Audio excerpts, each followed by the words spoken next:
tanggal 8 Januari, hari ke-8.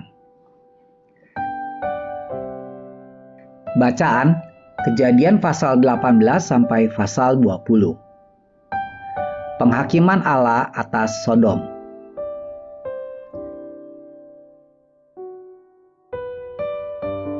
Garis besar. 3 utusan surgawi datang dengan kabar baik dan kabar buruk bagi keluarga Abraham. Berita baiknya, mimpi Abraham dan Sarah yang telah lama dinanti-nantikan akan menjadi kenyataan. Mereka akan segera mengalami kegembiraan menjadi orang tua.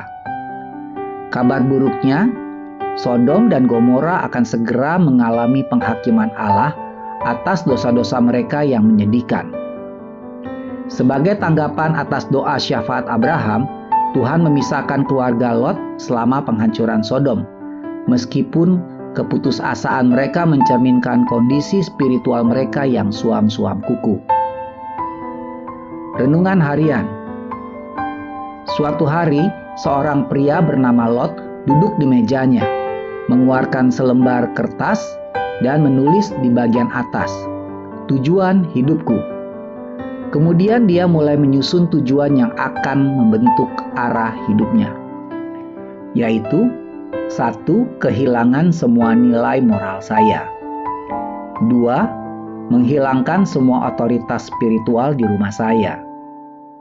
3. Mengusahakan agar tidak ada pengaruh kebaikan di komunitas saya. 4. Kehilangan semua orang dan segala hal yang saya sayangi. Konyol katamu? Kemudian pertimbangkan ini. Lot mengalami semua yang ada dalam daftar itu. Kurangnya tujuan spiritualnya yang dibiarkan kosong memiliki konsekuensi yang tidak diinginkan. Lot mungkin tidak sadar kalau dia menetapkan tujuan buruk ini, tapi dia akhirnya mengalami hal ini. Tujuan tertulis membantu mencegah tujuan tanpa arah, seperti yang dilakukan oleh Lot, sehingga dia masuk ke dalam bencana. Apa yang ingin Anda capai secara khusus tahun ini? Apakah di bidang penghafalan ayat-ayat Alkitab? Waktu untuk membaca firman Tuhan? Bersaksi akan iman percaya Anda? Tulislah semua itu, gantunglah, doakanlah, dan dengan pertolongan Tuhan, Anda dapat melihat keinginan Anda tersebut dapat terjadi.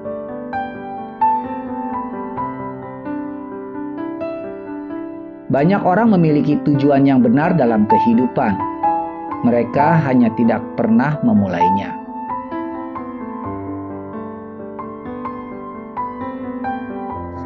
Pendalaman. Apa yang Sarah pikirkan? Kejadian pasal 18 ayat 15. Tidak banyak orang yang berani menertawakan janji nubuatan ini. Kejadian pasal 18 ayat 10-15. Tidak peduli bagaimana hal itu disampaikan. Tapi Sarah melakukannya ketika ia mendengar bahwa dia akan memiliki anak laki-laki dalam waktu kurang dari setahun. Ini terjadi karena sudah bertahun-tahun berlalu, janji Tuhan tersebut tidak pernah datang dan Sarah sudah putus asa.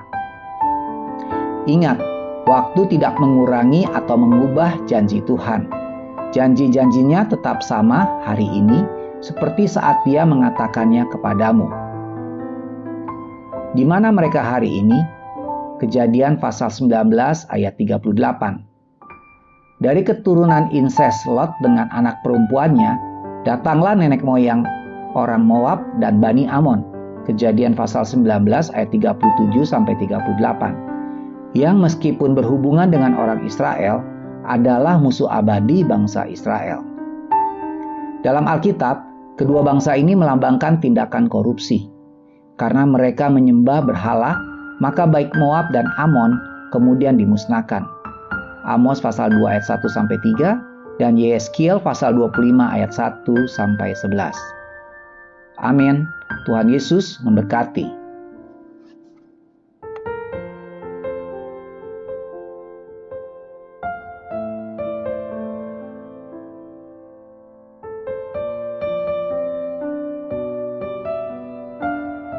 Kejadian pasal 18.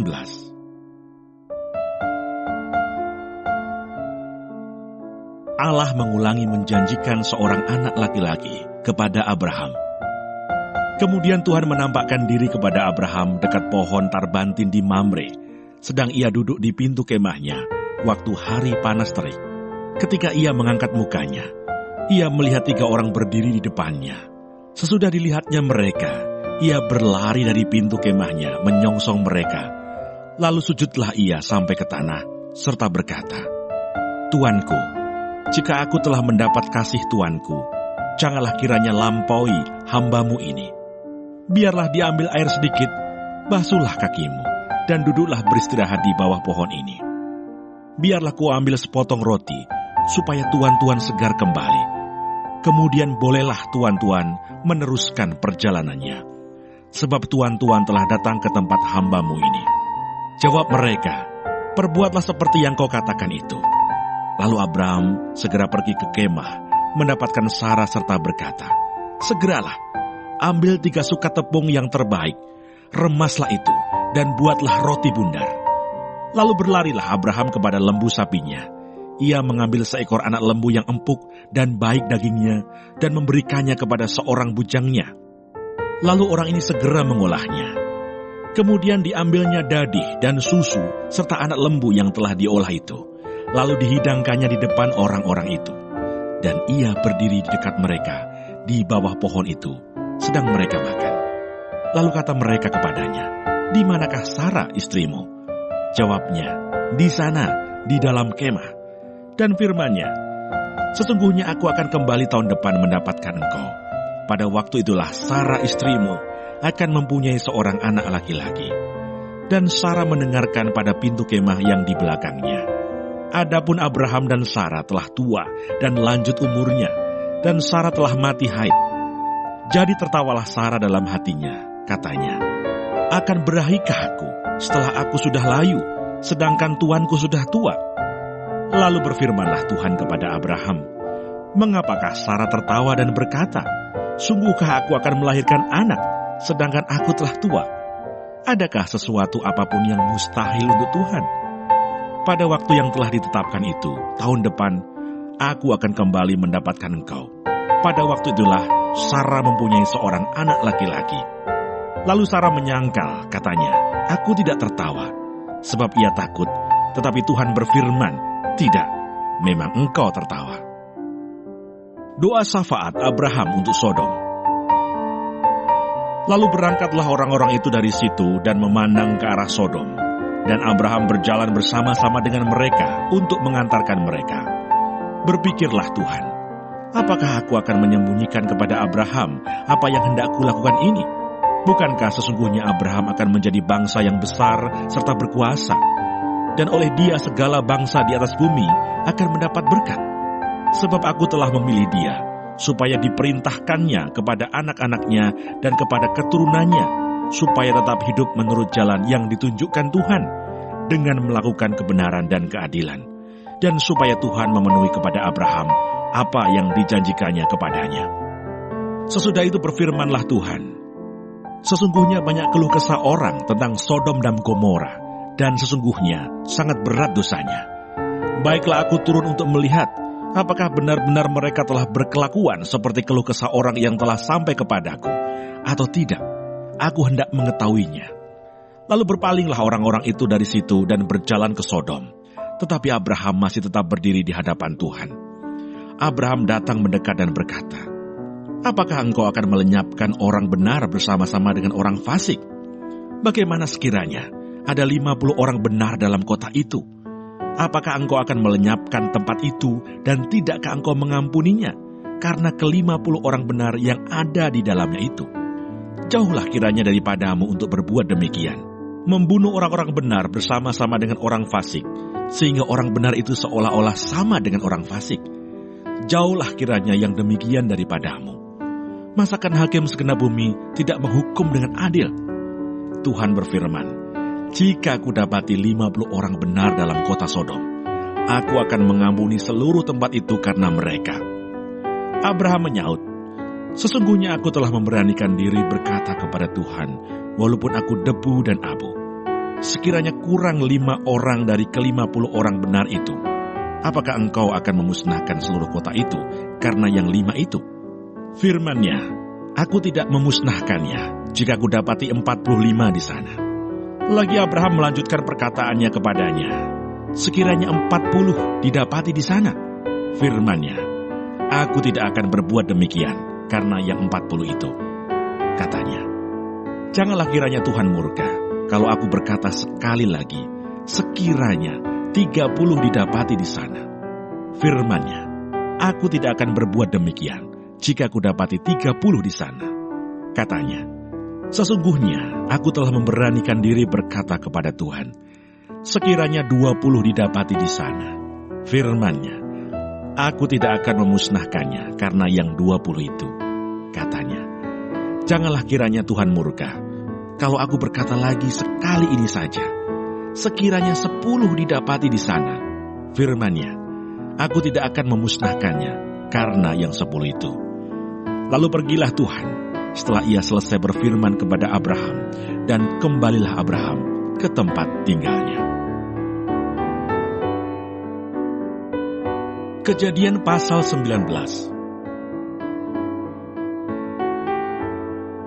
Sodom dan Gomora dimusnahkan, Lot diselamatkan. Kedua malaikat itu tiba di Sodom pada waktu petang. Lot sedang duduk di pintu gerbang Sodom, dan ketika melihat mereka, bangunlah ia menyongsong mereka, lalu sujud dengan mukanya sampai ke tanah, serta berkata, Tuan-tuan, silakanlah singgah ke rumah hambamu ini. Bermalamlah di sini, dan basuhlah kakimu. Maka besok pagi tuan-tuan boleh melanjutkan perjalanannya.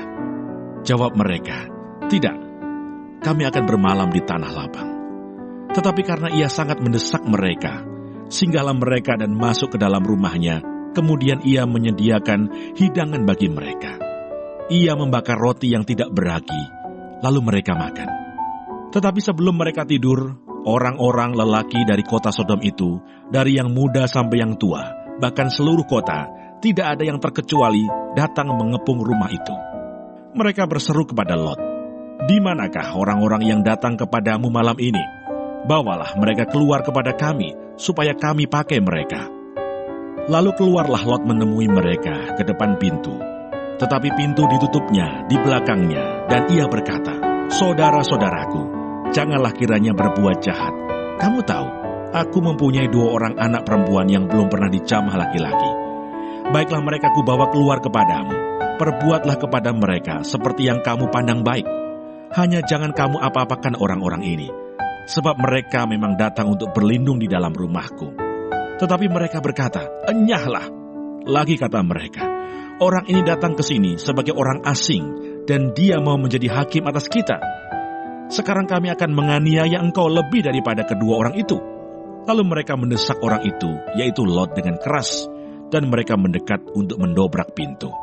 Tetapi kedua orang itu mengulurkan tangannya, menarik Lot masuk ke dalam rumah, lalu menutup pintu. Dan mereka membutakan mata orang-orang yang di depan pintu rumah itu, dari yang kecil sampai yang besar, sehingga percumalah orang-orang itu mencari-cari pintu. Lalu kedua orang itu berkata kepada Lot, siapakah kaummu yang ada di sini lagi? Menantu atau anakmu laki-laki, anakmu perempuan, atau siapa saja kaummu di kota ini? Bawalah mereka keluar dari tempat ini, sebab kami akan memusnahkan tempat ini, karena banyak keluh kesah orang tentang kota ini di hadapan Tuhan. Sebab itulah Tuhan mengutus kami untuk memusnahkannya. Keluarlah Lot, lalu berbicara dengan kedua bakal menantunya, yang akan kawin dengan kedua anaknya perempuan. Katanya, bangunlah, keluarlah dari tempat ini, sebab Tuhan akan memusnahkan kota ini. Tetapi ia dipandang oleh kedua bakal menantunya itu sebagai orang yang berolok-olok saja. Ketika fajar telah menyingsing, kedua malaikat itu mendesak Lot supaya bersegera. Katanya, bangunlah, bawalah istrimu dan kedua anakmu yang ada di sini, supaya engkau jangan mati lenyap karena kedurjanaan kota ini. Ketika ia berlambat-lambat, maka tangannya, tangan istri dan tangan kedua anaknya dipegang oleh kedua orang itu, sebab Tuhan tidak mengasihani dia. Lalu kedua orang itu menuntunnya keluar kota dan melepaskannya di sana. Sesudah kedua orang itu menuntun mereka sampai keluar, berkatalah seorang, "Larilah, selamatkanlah nyawamu. Janganlah menoleh ke belakang, dan janganlah berhenti dimanapun juga di lembah Yordan. Larilah ke pegunungan, supaya engkau jangan mati lenyap." Kata Lot kepada mereka, "Janganlah kiranya demikian, tuanku. Sungguhlah, hambamu ini telah dikaruniai belas kasihan di hadapanmu, dan tuanku telah berbuat kemurahan besar kepadaku dengan memelihara hidupku. Tetapi jika aku harus lari ke pegunungan, pastilah aku akan tersusul oleh bencana itu, sehingga matilah aku. Sungguhlah kota yang di sana itu cukup dekat kiranya untuk lari ke sana. Kota itu kecil. Izinkanlah kiranya aku lari ke sana. Bukankah kota itu kecil? Jika demikian nyawaku akan terpelihara." Sahut malaikat itu kepadanya, "Baiklah, dalam hal ini pun permintaanmu akan kuterima dengan baik. Yakni kota yang telah kau sebut itu tidak akan kutunggang balikan. Cepatlah, larilah ke sana. Sebab aku tidak dapat berbuat apa-apa sebelum engkau sampai ke sana." Itulah sebabnya nama kota itu disebut Zoar. Matahari telah terbit menyinari bumi ketika Lot tiba di Zoar. Kemudian Tuhan menurunkan hujan belerang dan api atas Sodom dan Gomora, berasal dari Tuhan, dari langit, dan ditunggang balikannya lah kota-kota itu dan lembah Yordan, dan semua penduduk kota-kota, serta tumbuh-tumbuhan di tanah. Tetapi istri Lot yang berjalan mengikutinya menoleh ke belakang, lalu menjadi tiang garam. Ketika Abraham pagi-pagi pergi ke tempat ia berdiri di hadapan Tuhan itu, dan memandang ke arah Sodom dan Gomora, serta ke seluruh tanah lembah Yordan, maka dilihatnyalah asap dari bumi membumbung ke atas, sebagai asap dari dapur peleburan. Demikianlah pada waktu Allah memusnahkan kota-kota di lembah Yordan, dan menunggang balikan kota-kota kediaman Lot. Maka Allah ingat kepada Abraham, lalu dikeluarkannyalah Lot dari tengah-tengah tempat yang ditunggang balikan itu. Lot dan kedua anaknya perempuan. Pergilah Lot dari Zoar, dan ia menetap bersama-sama dengan kedua anaknya perempuan di pegunungan, sebab ia tidak berani tinggal di Zoar. Maka diamlah ia dalam suatu gua beserta kedua anaknya. Kata kakaknya kepada adiknya, "Ayah kita telah tua, dan tidak ada laki-laki di negeri ini yang dapat menghampiri kita seperti kebiasaan seluruh bumi. Marilah kita beri ayah kita minum anggur, lalu kita tidur dengan dia supaya kita menyambung keturunan dari ayah kita." Pada malam itu mereka memberi ayah mereka minum anggur. Lalu masuklah yang lebih tua untuk tidur dengan ayahnya. Dan ayahnya itu tidak mengetahui ketika anaknya itu tidur dan ketika ia bangun.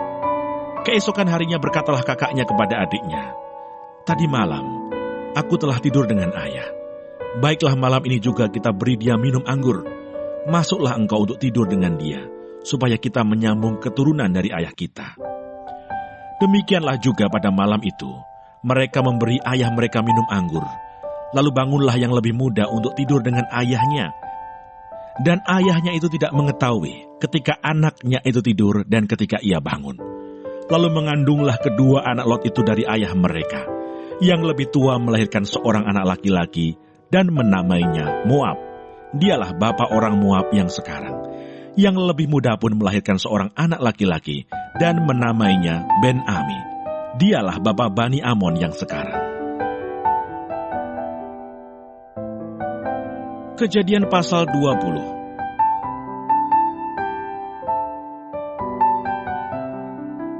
Abraham dan Abimelekh. Lalu Abraham berangkat dari situ ke tanah Negeb, dan ia menetap antara Kades dan Syur. Ia tinggal di Gerar sebagai orang asing. Oleh karena Abraham telah mengatakan tentang Sarah istrinya, "Dia saudaraku," maka Abimelekh raja Gerar menyuruh mengambil Sarah. Tetapi pada waktu malam Allah datang kepada Abimelekh dalam suatu mimpi serta berfirman kepadanya, "Engkau harus mati oleh karena perempuan yang telah kau ambil itu, sebab ia sudah bersuami." Adapun Abimelekh belum menghampiri Sarah, berkatalah ia, "Tuhan, apakah engkau membunuh bangsa yang tak bersalah? Bukankah orang itu sendiri mengatakan kepadaku, 'Dia saudaraku,' dan perempuan itu sendiri telah mengatakan, 'Iya saudaraku'? Jadi hal ini kulakukan dengan hati yang tulus dan dengan tangan yang suci." Lalu berfirmanlah Allah kepadanya dalam mimpi, "Aku tahu juga bahwa engkau telah melakukan hal itu dengan hati yang tulus. maka aku pun telah mencegah engkau untuk berbuat dosa terhadap aku. Sebab itu aku tidak membiarkan engkau menjamah dia. Jadi sekarang, kembalikanlah istri orang itu, sebab dia seorang nabi. Ia akan berdoa untuk engkau, maka engkau tetap hidup. Tetapi jika engkau tidak mengembalikan dia, ketahuilah, engkau pasti mati. Engkau dan semua orang yang bersama-sama dengan engkau. Keesokan harinya, pagi-pagi Abimelekh memanggil semua hambanya dan memberitahukan seluruh peristiwa itu kepada mereka. Lalu sangat takutlah orang-orang itu. Kemudian Abimelekh memanggil Abraham dan berkata kepadanya, "Perbuatan apakah yang kau lakukan ini terhadap kami, dan kesalahan apakah yang kulakukan terhadap engkau, sehingga engkau mendatangkan dosa besar atas diriku dan kerajaanku? Engkau telah berbuat hal-hal yang tidak patut kepadaku." Lagi kata Abimelekh kepada Abraham, "Apakah maksudmu? Maka engkau melakukan hal ini?" Lalu Abraham berkata, "Aku berpikir takut akan Allah tidak ada di tempat ini. Tentulah aku akan dibunuh karena istriku. Lagi pula ia benar-benar saudaraku, anak ayahku, hanya bukan anak ibuku. Tetapi kemudian ia menjadi istriku. Ketika Allah menyuruh aku mengembara keluar dari rumah ayahku, berkatalah aku kepada istriku, tunjukkanlah kasihmu kepadaku. Yakni katakanlah tentang aku di tiap-tiap tempat di mana kita tiba, ia saudaraku." Kemudian Abimelekh mengambil kambing domba dan lembu sapi, hamba laki-laki dan perempuan, lalu memberikan semuanya itu kepada Abraham. Sarah, istri Abraham, juga dikembalikannya kepadanya. Dan Abimelekh berkata, "Negeriku ini terbuka untuk engkau, menetaplah di mana engkau suka." Lalu katanya kepada Sarah, "Telah kuberikan kepada saudaramu 1000 shikal perak. Itulah bukti kesucianmu bagi semua orang yang bersama-sama dengan engkau. Maka dalam segala hal engkau dibenarkan." Lalu Abraham berdoa kepada Allah, dan Allah menyembuhkan Abimelekh dan istrinya dan budak-budaknya perempuan, sehingga mereka melahirkan anak. Sebab tadinya Tuhan telah menutup kandungan setiap perempuan di istana Abimelekh karena Sarah, istri Abraham itu.